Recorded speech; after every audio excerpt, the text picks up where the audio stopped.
Fake news, non, la plante Dieffenbachia ne tue pas un enfant en une minute partagée sur Facebook. Une fausse information publiée sur un site de santé peu fiable affirme qu'une plante ornementale peut entraîner le décès d'un enfant une minute seulement après ingestion. Ce n'est un secret pour personne, si Internet est une mine d'informations fiables, des fake news plus qu'anxiogènes circulent régulièrement sur le web, et notamment via les réseaux sociaux. Dernier exemple en date dans le domaine de la santé, cette fausse information relayée par le site Santé Academy qui affirme que la plante d'intérieur Dieffenbachia peut, lorsqu'elle est ingérée, entraîner le décès d'un enfant en à peine une minute. Mon fils est mort à cause de cette plante. Il est important de savoir qu'elle tue un enfant en une minute et un adulte en 15 minutes, affirme le site en gros titre.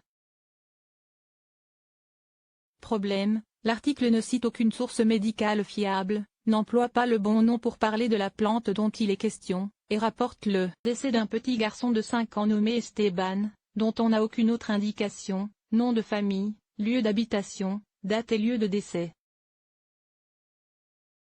Très répandu, le Dieffenbachia est une plante ornementale toxique, c'est certain.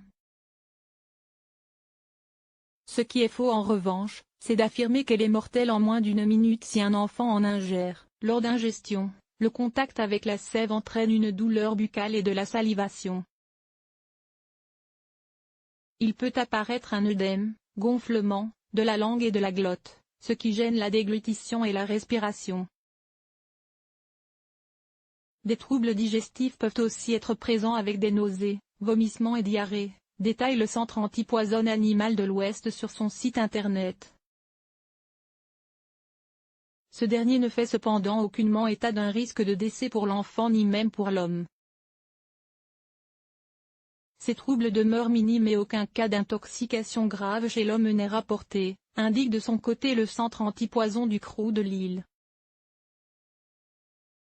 Cela est probablement dû à la douleur immédiate, qui incite à consulter de suite le médecin, notamment pour l'enfant, ajoute-t-il.